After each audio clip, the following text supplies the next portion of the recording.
Hello and welcome to Wilson's World Afcon Daily, episode 18. And today we'll be looking ahead to Saturday's quarterfinals. The weather, you'll be happy to know, you can probably tell by the light on my face. The weather has changed. The rain seems to have gone. It's bright and crisp and clear. It's actually quite warm earlier. So that is, I don't know if it's going to affect the football at all, but it's certainly going to make it more pleasant to watch. Two fascinating games, I think, on Saturday. Actually, two really interesting and engaging ties. So first of all, in Marrakesh, we have Algeria against Nigeria.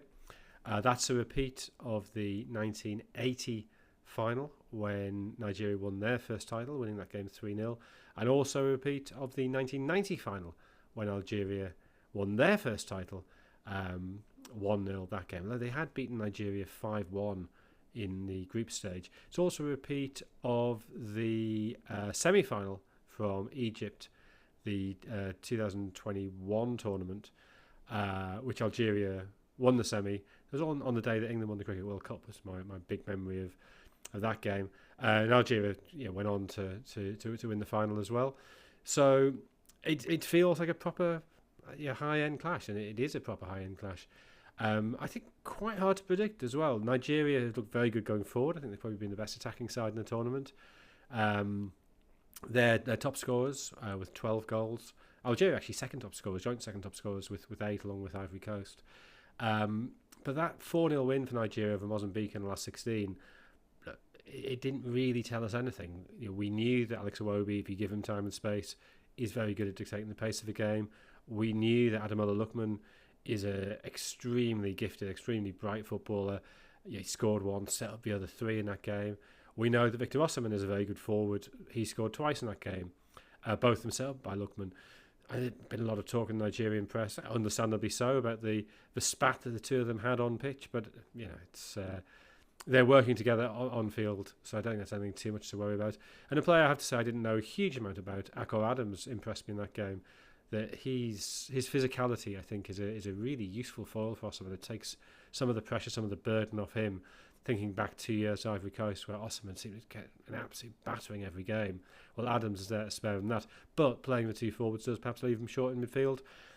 And I think the big doubt is about their defensive capabilities. They didn't keep a clean sheet in the group. And there's a lot of pressure on Wilfred Ndidi at the back of midfield. He has to do a lot of the defensive work.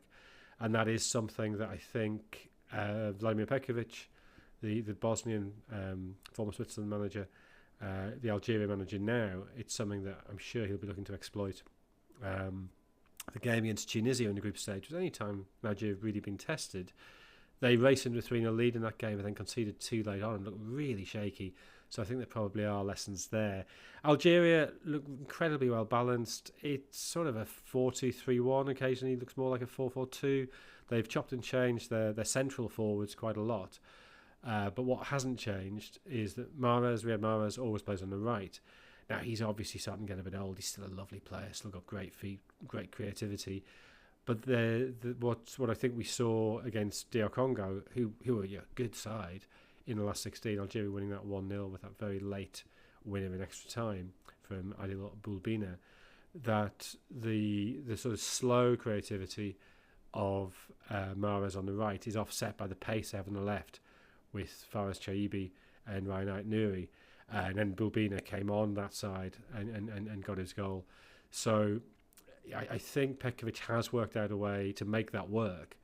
And that is something that I think is going to be very difficult for Nigeria. On their right side, they have to deal with that pace of Algeria. So I think I'm just about favouring Algeria for that. But hopefully it will be a close game. Hopefully it will be a good game. And then in Agadir that evening, Egypt against Ivory Coast. It's a repeat of the 2006 final, which the respective managers, Hossam Hassan of Egypt and Emes Faye of Ivory Coast, they played in that game. It was 0-0 draw, won on penalties by Egypt. The game actually stands out between these two that I think has had a far greater bearing on Ivorian football since, was the semi-final in Kumasi in Ghana 2 years later. This was Ivory Coast at the start of their golden age period. I mean, 2006, they did have good players, but I think by 2008 it was more apparent. And that was the game when Kolo Touré was rushed back after a groin injury and probably shouldn't have played. And Amir Zaki absolutely tore him apart. There's one of the goals in that game where Kolo Touré ends up just running off in the wrong direction. He's been so confused by a little jink from Zaki. So, again, it's a game with history. It's a high-powered game. Ivory Coast look very good going forward. They've scored 8 goals so far. Amad Diallo has been the pick of their forwards, drifting in from the right. We know what a good player he is. We know technically how good he is. Great finisher, great imagination. But a little bit like Nigeria, Ivory Coast weren't really tested against Burkina Faso in the last 16. They won that game 3-0. And 2-0 at half-time, the game was over. They sort of switched off a bit early in the second half. Burkina Faso got back into it, but they got the late goal to make it absolutely safe. And I think realistically, if they played that full throttle, they'd have won it more than 3-0.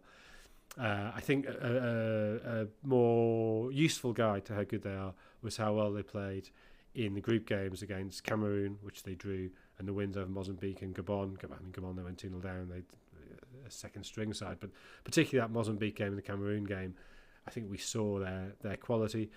Egypt, by contrast, have been really stodgy. I don't think they've played well at all so far. I still don't really seem to know how to use Omar Marmoush. They needed extra time to beat Benin in the last 16, which, they got through. They won it 3-1 in the end. Salah has got 3 goals. He's never done that at a couple of nations before, but the sense is he's sort of garnishing games with late goals rather than really dominating games. But they've bundled through. If you look back at the great period of Egyptian football, they often would bundle through until they got to the latter stages and then they come alive. So Hossam Hassan, the coach, was part of certainly the beginning of that golden period of Egyptian football, and possibly those are the lessons he's learned. But I think for this game, just about favouring Ivory Coast, but 2 very close, 2 intriguing ties on Saturday. A lot to look forward to. We will see you next time when we're looking back on the first day, on Friday's quarterfinals, on the games between Senegal and Mali and Morocco and Cameroon. We'll see you then. Thanks for listening.